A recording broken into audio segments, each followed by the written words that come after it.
నమస్తే ma'am. Hi అండి. ఇప్పటివరకు ఇన్ఫర్టిలిటీకి సంబంధించి ఉమెన్కి చాలా వీడియోస్ మనం చేస్తున్నాం. ప్రతి వీడియోలో మైన్యూట్ డీటెయిల్స్ చాలామందికి మీరు చెప్పడం జరిగింది. చాలామందికి అది హెల్ప్ అయింది.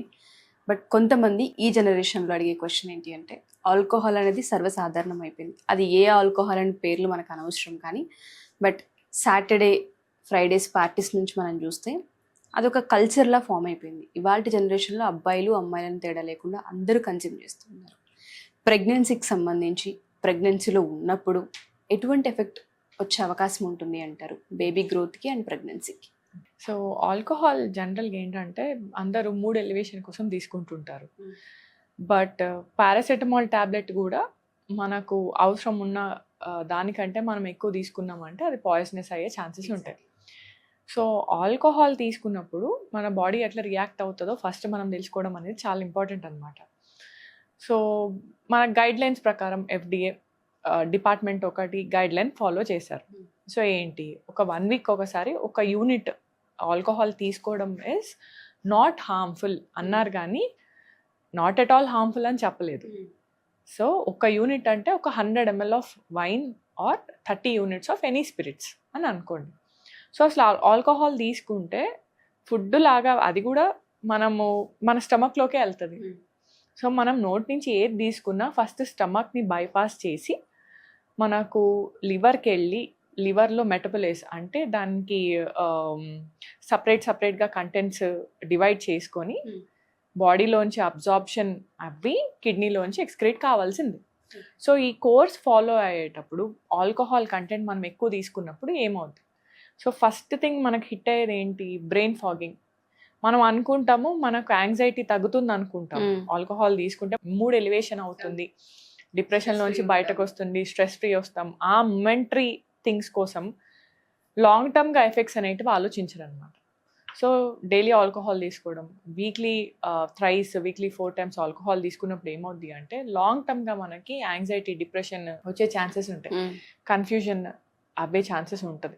సో ఇవి పక్కకు పెడితే ఫస్ట్ ఆల్కహాల్ కంటెంట్ తీసుకున్నప్పుడు మనకి స్టమక్లోకి వెళ్తుంది కాబట్టి అసిడిటీ డెవలప్ కావచ్చు. సో క్రానిక్గా లివర్ అనేది ఆల్కహాల్కి ఎక్స్పోజ్ అయింది అనుకోండి, లివర్ సిరోసిస్ వచ్చే ఛాన్సెస్ ఉంటాయి. ఫస్ట్ థింగ్ అసలు అందరికీ తెలిసింది ఏంటి అంటే ఆల్కహాల్ తీసుకుంటే డీహైడ్రేట్ అవుతాం.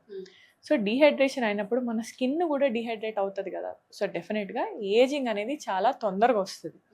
సో స్కిన్ ఏజింగ్ కానివ్వండి, మన బాడీ ఏజింగ్ కానివ్వండి, సెల్యులర్ ఏజింగ్ కానివ్వండి, చాలా ఫాస్ట్గా వస్తుంది అనమాట. సో మనకు ఈ సెల్స్ అనేటివి ఆక్సిజన్ మీద డిపెండ్ అయి ఉంటాయి. మెయిన్గా మన బాడీ అంతా కూడా ఆక్సిజన్ కంటెంట్ ఉండడం అనేది చాలా ఇంపార్టెంట్. సో ఆల్కహాల్ తీసుకున్నప్పుడు ఏ సెల్ అయినా మనకు ఈ ROSకి ఎక్కువ ఆక్సిడేటివ్ స్ట్రెస్కి ఇవి సఫర్ అవుతాయి. సో సెల్ అనేది ఆక్సిడేటివ్ స్ట్రెస్కి ఎక్స్పోజ్ అయినప్పుడు డెఫినెట్గా ఏజింగ్ అనేది ఫాస్ట్గా అవుతుంది. సో మన చిన్న బాడీలో స్కిన్ సెల్సే అలా ఉంటే మన జెనెటిక్ మెటీరియల్ ఎక్స్పోజ్ అయినప్పుడు ఆల్కహాల్కి డెఫినెట్గా ఎఫెక్ట్స్ అయితే ఉంటాయి కదా.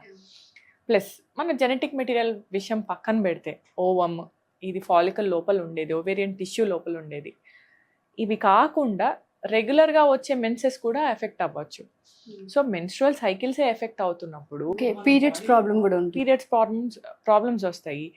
సో బాడీలో మన ఆల్కహాల్ కంటెంట్ అనేది ఎక్కువ అవుతున్నప్పుడు మన HPO యాక్సెస్ అని అంటారనమాట, హైపోథాలమికో పిట్యూటరీ ఓవేరియన్ యాక్సెస్ అనేది మనకు కొంచెం అబ్నార్మాలిటీస్ వచ్చి హార్మోనల్ ఇంబ్యాలెన్స్ వస్తాయి. సో ఓవ్యులేషన్ అనేది సరిగ్గా జరగకపోవడము, ఇర్రెగ్యులర్ మెన్సెస్ వచ్చే ఛాన్సెస్ చాలా ఎక్కువ. సో ఇవి మనము ఈ రిప్రొడక్టివ్ ఏజ్ గ్రూప్ ఉమెన్లో కన్సిడర్ చేస్తే ఎవరైతే ప్రెగ్నెన్సీ ప్లానింగ్ చేసుకుంటున్నారో సో వాళ్ళకి డెఫినెట్గా ఎగ్ మీద పడే ఛాన్సెస్ ఉంటాయి అన్నమాట ఎఫెక్ట్స్. సో అదే ఇంకా ప్రెగ్నెంట్ ఉమెన్ ఆల్కహాల్ కంటెంట్ అనేది తీసుకుంటే బేబీకి ఫీటల్ ఆల్కహాలిక్ సిండ్రోమ్ వచ్చే ఛాన్సెస్ ఉంటాయి. సో పెరిగే బేబీలో అబ్నార్మాలిటీస్ రావచ్చు. సో దీనివల్ల ఆల్కహాల్ కంటెంట్ అనేది ప్రెగ్నెంట్ లేడీస్లో తీసుకోకపోవడం చాలా బెటర్. సో ప్రెగ్నెన్సీ ప్లానింగ్ కూడా మనకు చాలా ఇంపార్టెంట్. ఇప్పుడు ఏజ్ పెరిగే కొద్దీ సెల్స్ అనేటివి బాడీలో జెనెటిక్ మెటీరియల్స్ అనేటివి తగ్గుతూ ఉంటాయి అన్నమాట, క్వాలిటీ వైజ్ క్వాంటిటీ వైజ్ తగ్గుతాయి. సో అట్లనే మన 90 days ఎగ్ గ్రోత్ అనేది 90 days ఉంటుంది అనమాట బాడీలో. 90 days మనకు పెరిగాక ఓవ్యులేషన్ అయ్యి బయటకు వస్తుంది egg. So prior 3 months pregnancy ముందు ప్రయర్ 3 months అనేది కూడా మన బాడీని మనం క్లెన్స్ చేసుకోవడం కానివ్వండి, సో వైటమిన్స్ కానివ్వండి, అందుకే ప్రీ కన్సెప్షనల్ కౌన్సిలింగ్ తీసుకోవడం అనేది చాలా ఇంపార్టెంట్ అని చెప్తున్నాను.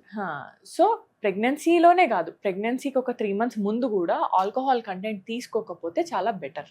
సో మీరు అన్నట్టుగానే అబ్నార్మాలిటీస్ బేబీలో ఏ విధంగా ఉండే అవకాశం ఉంటుంది అంటే, సో ఫస్ట్ 3 నెలల్లో ఆల్కహాల్ కంటెంట్ బాడీలో ఎక్కువ ఉందనుకోండి ఒక మదర్ ప్రెగ్నెంట్ ఉమెన్కి, ఫస్ట్ 3 months అనేది చాలా క్రూషియల్ అనమాట బేబీ డెవలప్మెంట్లో. ఎందుకంటే జీన్స్ డివైడ్ అయ్యేది ఒక ఎంబ్రియో నుంచి మనకు ఫస్ట్ 3 months.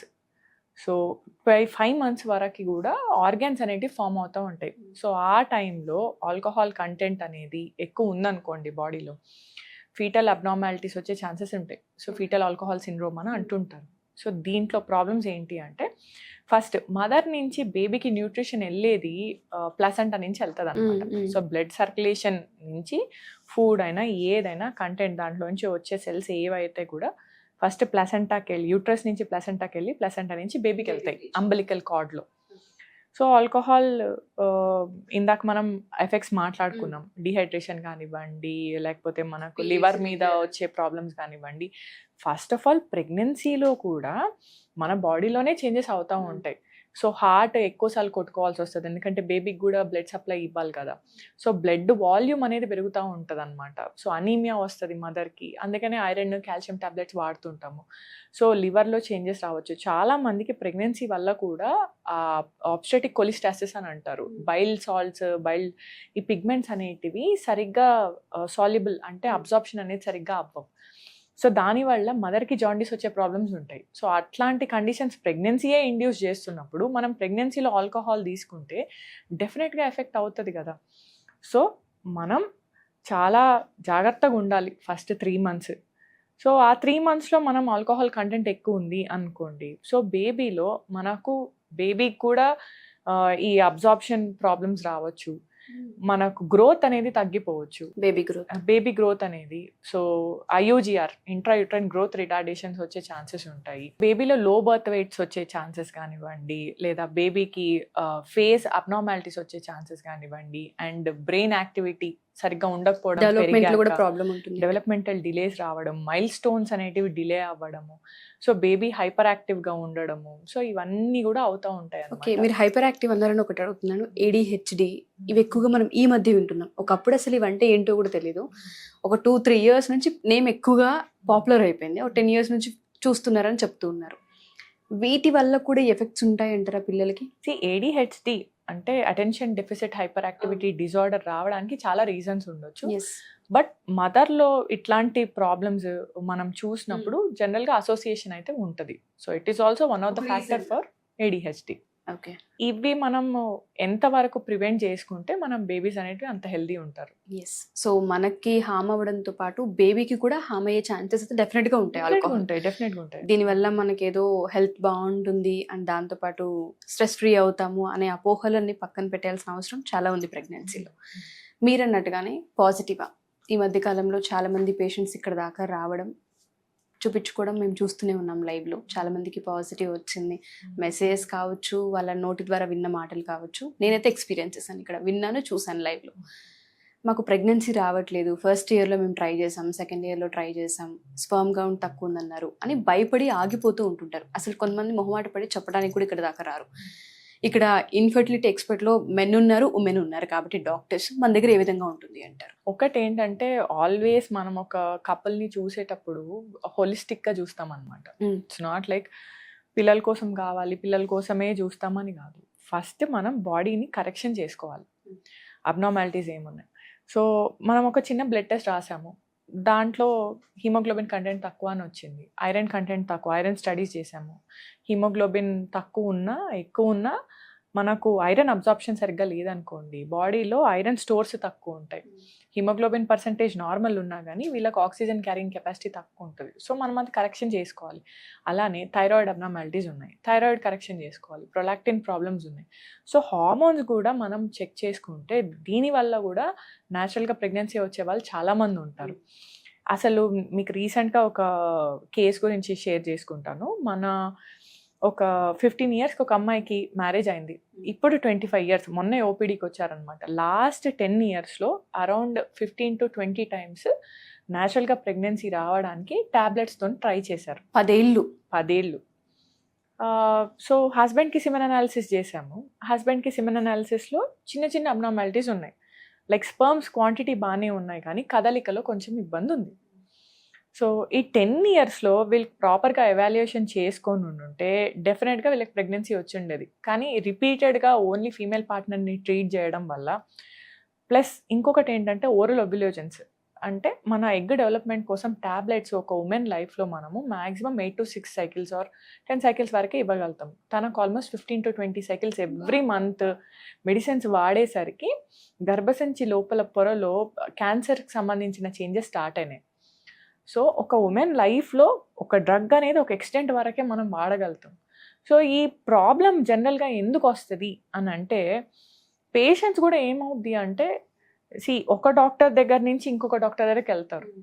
సో మనం ఒక 3 months ఒక డాక్టర్ దగ్గర కోర్స్ వాడామనుకోండి, చూసారు, ఫాలో చేశారు, ప్రెగ్నెన్సీ రాలేదు అనడానికి రీజన్స్ న్యాచురల్గా ప్రెగ్నెన్సీ బాడీలో ఫామ్ కావట్లేదు. సో మనం ప్రెగ్నెన్సీ ఎన్హాన్స్ చేయడానికి మనం ఏదన్నా ట్యూబ్స్ క్లీన్ చేయడమో, లేకపోతే లాప్రోస్కోపీ చేసి పీసీఓడి ప్రాబ్లం ఉంది, సో దాంట్లోంచి ఆ బ్యాడ్ ఫ్లూయిడ్ ఏదైతే ఉందో దాన్ని డ్రైన్ చేయడము, లేకపోతే చిన్న చిన్న పాలిప్స్ ఉన్నాయి ఇవి రిమూవ్ చేయడము, ఏదో ఒకటి మనము ప్రోగ్రెసివ్గా డెసిషన్స్ అనేది తీసుకుంటాం. సో అలా కాకుండా ఒక 3 months ఇక్కడ ఈ మందులు ఈ మేడం దగ్గర వాడాము కానీ మాకు ప్రెగ్నెన్సీ రాలేదు అని చెప్పి ఆ హిస్టరీ మనకు హైడ్ చేసి మళ్ళీ వేరే హాస్పిటల్కి వెళ్ళడము. సో అక్కడ మళ్ళీ ఒక 3 months 4 months ట్రీట్మెంట్ తీసుకోవడం, అక్కడ కూడా మనకు ప్రెగ్నెన్సీ రాలేదు, సో ఇంకొక హాస్పిటల్కి వెళ్ళడము. సో ఈ ఫస్ట్ ఈ 6-8 months అయిన ట్రీట్మెంట్ అంతా హైడ్ చేయడం. సో ఈ డాక్టర్ దగ్గరికి వెళ్ళిన డాక్టర్ ఏమనుకుంటారు, ప్రీవియస్ రిపోర్ట్స్ ఏం లేవు, పేషెంట్ మనకు ఫ్రెష్గా వచ్చారు, హిస్టరీ దాచిపెట్టారు అనుకోండి, డెఫినెట్గా మళ్ళీ న్యాచురల్గానే మాకు ట్రై చేద్దాము, న్యాచురల్గానే ప్రెగ్నెన్సీ ప్లానింగ్ చేద్దాము అన్న థాట్ ప్రాసెస్లు ఉంటారు. కాబట్టి మళ్ళీ మనకు ఎగ్ డెవలప్మెంట్ కావడానికి ట్యాబ్లెట్స్ ఇవ్వడం వల్ల అట్లా తనకు ఆల్మోస్ట్ 15-20 సైకిల్స్ అయిపోయేసరికి దాంతో క్యాన్సర్కి సంబంధించిన చేంజెస్ వచ్చినాయి. సో ఇప్పుడు మనం అవి తగ్గడానికి మనం ప్రెగ్నెన్సీని పోస్ట్పోన్ చేస్తున్నాం. సో ఆబ్వియస్లీ ఇప్పుడు దాంట్లో చేంజెస్ తగ్గలేదు అనుకోండి, if it is a progressive disease, cancer వచ్చింది అనుకోండి, మనం ఆల్మోస్ట్ గర్భాశయమే తీసేయాల్సి వస్తుంది. ప్రెగ్నెన్సీకి ట్రై చేసే వాళ్ళకి గర్భాశయం తీయాల్సిన పరిస్థితి అనేది వస్తుంది. సో దీనికి మనము how to deal with this అంటే, ఎవరైనా ఇప్పుడు ఒక కోర్స్ ఉందండి, సింపుల్ ఎగ్జాంపుల్ చెప్తాను, అందరం కూడా ఎస్ఎస్సి సిలబసే చదువుకున్నాం, అందరూ కూడా సిబిఎస్ఈ, అందరూ చదివేది ఒకటే బుక్స్. సో మెడికల్ ఫీల్డ్లో కూడా అందరూ చదివేది ఒకటే బుక్స్, మెడికల్ సిలబస్ అయితే ఒకటే, కాకపోతే ఎక్స్పీరియన్స్ అనేది డిఫరెంట్. సో ఒక్కొక్క కేసు ఇండివిజువలైజేషన్ చేసుకుంటే మనకు రెస్పాన్స్ ఒక కేసులో ఇలా ఉంది, ఇంకొక కేసులో ఇలా వస్తుంది అని అర్థమవుతుంది. The more you see cases the more experience you will get medical ఫీల్డ్లో కూడా. దానికి మనము ఏదైనా ప్రోటోకాల్ అయితే సేమే కదా, సో మనం చూసే విధానం డిఫరెంట్ పేషెంట్ని. సో మనము ఆ దృష్టిలో మనం చూడాలి, కానీ ఈ హాస్పిటల్లో ఇంత సక్సెస్ రేట్ ఉంది, ఇక్కడికి వెళ్దాము, ఇక్కడ ఇవన్నీ చేస్తున్నారు, వీళ్ళు ఫర్టిలిటీ సెంటర్ అనగానే ఐవీఎఫ్లే రాస్తున్నారు. సో మీకు అవసరం ఉంటేనే చేస్తాం IVF, not every cases for IVF. Fertility అంటే ప్రెగ్నెన్సీ రాని వాళ్ళకి వీఆర్ ట్రయింగ్, దాంట్లో ఒక పద్ధతి ఐవీఎఫ్, కానీ వచ్చిన అందరికి ఐవీఎఫ్ చేస్తామని కాదు. అదే పద్ధతి కాదు, అది టర్మినల్. ఇంకా ఏమి ఇవన్నీ మనకు వర్కౌట్ కాలేదు అంటే లాస్ట్ ఆప్షన్ మన బాడీలో ఎగ్ స్పర్మ్ కలపడానికి న్యాచురల్గా ట్రై చేసినప్పుడు రాలేదు అంటే అప్పుడు మనం ఐవీఎఫ్ సజెస్ట్ చేస్తాం తప్ప ఫర్టిలిటీ సెంటర్ అనగానే ఐవీఎఫ్ సెంటర్ అనేది కాదు ఫస్ట్. సో ఈ విషయం మనం బ్రెయిన్లో పెట్టుకొని మనం కన్సల్టేషన్ తీసుకున్నప్పుడు ఫస్ట్ మనకు ప్రాబ్లం ఇది, మనం డయాగ్నోసిస్ అనేది కరెక్ట్గా చూపించుకుంటే దెన్ మనకు ఏ ప్రొసీజర్ వల్ల మనకు ప్రెగ్నెన్సీ వస్తుందని ఈజీగా అర్థమవుద్ది. సరే మనం అసలు ప్రెగ్నెన్సీయే కాదనుకోండి, ఫస్ట్ మనం కన్సల్టేషన్ తీసుకొని మన బ్రెయిన్ని ప్రిపేర్ చేసుకుంటున్నాం. ఇప్పుడు ఈ మధ్యకాలంలో చాలామంది అమ్మాయిలు ఊసైడ్ ఫ్రీజింగ్ అనేది చేసుకుంటున్నారు. They don't want to get married early. So 30 తర్వాత ప్లానింగ్ చేసుకుంటున్నారు అనుకోండి, 25-26 ఇయర్స్కి కూడా వచ్చి ఎగ్స్ అనేవి ఫ్రీజింగ్ చేసేస్తున్నారు. సో ఒక 2-3 ఇయర్స్ అయిపోయిన తర్వాత సో న్యాచురల్గా ప్రెగ్నెన్సీ వస్తే హ్యాపీ, రాలేదు అంటే ఈ ఎగ్స్తోని మనం ఐవీఎఫ్ కూడా ప్లానింగ్ చేసుకోవచ్చు. సో ఇట్లాంటి పద్ధతులు ఉన్నాయి. సో ఏది ఉన్నా కానీ ఇవాల్యుయేషన్ మనకు చాలా అవసరం. ఎగ్జాక్ట్లీ. సో ఒకసారి భార్యాభర్తలు ఇద్దరు వచ్చి చూపించుకోవడమే మంచిది తప్ప ఎప్పుడు ఒక వన్ సైడ్ మాత్రమే మనం టెస్ట్ చేసుకుంటూ ఇయర్స్ దాన్ని మనం అలాగే చేసుకుంటూ వెళ్ళిపోతే ఉమెన్ హెల్త్ దెబ్బతినే అవకాశం ఉంటుంది. Thank you ma'am, thank you so much. Thank you అండి.